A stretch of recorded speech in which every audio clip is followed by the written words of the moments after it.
Good evening, everybody. It's your favorite aspiring classicist here, a wandering author, reminding you that we're all the authors of our own lives. As always, my message remains the same: spend less, live more, earn your freedom with frugality.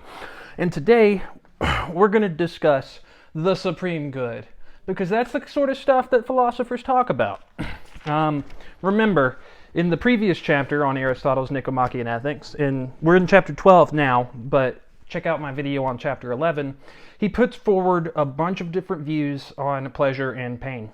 And in this one, he's going to argue that pleasure is not the supreme good. Or at least he's going to examine that argument. So he opens up the chapter by saying, but the following considerations will show that these arguments are not conclusive to prove that 1, pleasure is not a good at all, nor 2, that it is not the supreme good. So, in the first place, the good has 2 meanings. It means both that which is good absolutely and that which is good for somebody or relatively. So he's basically saying there's an objective sense of good and a subjective sense of good. Consequently, the term good has the same double meaning when applied to men's natures and dispositions, and therefore also when applied to movements and to processes. Also, these processes which are thought to be bad will in some cases, though bad absolutely, be not bad relatively, but in fact desirable for a particular person, or in other cases, though not even desirable generally for the particular person, nevertheless desirable for him in particular circumstances, and for a short time, although not really desirable.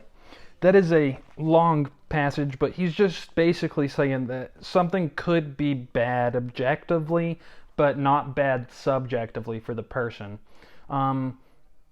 If you think that alcohol is bad, then let's just say that that's an objective bad, and then for a particular person, it may not do too much to them. That's the first example I could think of off the top of my head. I apologize. And then he goes on and says, and some such processes are not really pleasures at all, but only seem to be so. I mean the painful processes that are undergone for their curative effect. For instance, treatment applied to the sick. Again, 2, the good is either an activity or a state. Now, the pleasures that restore us to our natural state are only accidentally pleasant, while the activity of desire is the activity of that part of us which has remained in the natural state. For that matter, there are some pleasures which do not involve pain or desire at all. That restorative pleasures are only accidentally pleasant is indicated by the fact that we do not enjoy the same things while the natural state is being replenished as we do after it has been restored to the normal. So he's talking there about things like thirst and hunger. In the normal state, we enjoy things that are absolutely pleasant, but during the process of replenishment, we enjoy even their opposites. For example, sour and bitter things, none of which are naturally or absolutely pleasant, so that the pleasures we get from them are not naturally or absolutely pleasant either, since there is the same distinction between various pleasures as there is between the pleasant thing from which they arise. Again, 3, it does not follow, as some argue, that as the end is better than the process towards it, so there must be something better than pleasure.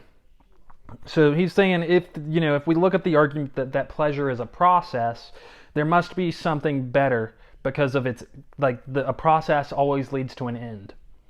And the end must be better than the process. For pleasures are not really processes, or are they incidental to a process.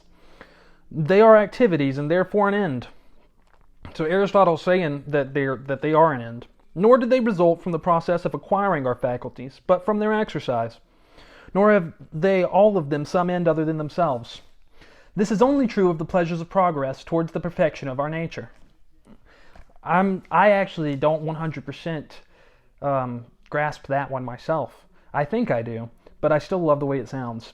This is only true of the pleasures of progress towards the perfection of our nature. Hence it is not correct to define pleasure as a conscious process. The term should rather be activity of our natural state, and for conscious we must substitute unimpeded.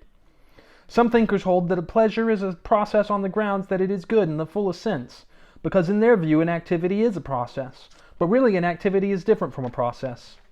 To argue, too, that pleasures are bad because some pleasant things are detrimental to our health is the same as to argue that health is bad because some healthy things are bad for the pocket. But both pleasant things and healthy things can be bad in a relative sense, but that does not make them really bad. Even contemplation may on occasion be injurious to health. Neither prudence nor any other quality is hampered by its own pleasure, but only by alien pleasures. The pleasures of contemplation and study will enable us to contemplate and study better. That there should be no art devoted to the production of any form of pleasure is only natural. An art never produces an activity, but the capacity for an activity. Though in point of fact, the arts of perfumery and cookery are generally considered to be arts of pleasure. So I guess Aristotle must have been wondering what arts are considered for pleasure, and he says perfumery and cookery. I can't argue with him, honestly. I love the way perfume smells. I love tasting great food. And then the arguments, 1, be that the temperate man avoids pleasure, and C, that the prudent man pursues freedom from pain, and that animals and children pursue pleasure, are all met by the same reply. And those were arguments that he put forward in the previous chapter. It has been explained how some pleasures are absolutely good and how not all pleasures are good. Now it is those pleasures which are not absolutely good that both animals and children pursue, and it is freedom from pain arising from the want of these pleasures that the prudent man pursues.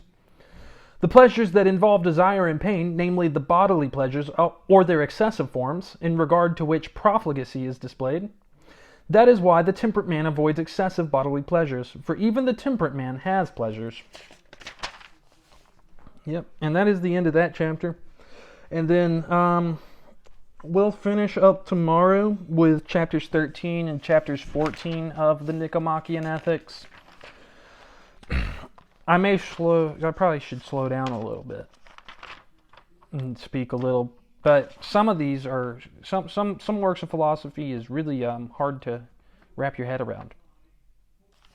Anyways, just in case, if you didn't totally 100% grasp the video, try to rewatch it. I didn't 100% grasp it either.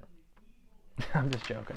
No, he's saying that pleasure and pain, he's just talking about all the different arguments involving pleasure and pain. And then he's going to talk more specifically about pain tomorrow. Anyways, what are y'all doing in order to inspire, uplift, and empower your local community today? Because this world isn't changing unless we all do our part, and you can count on me to do mine daily. Till next time, I love y'all.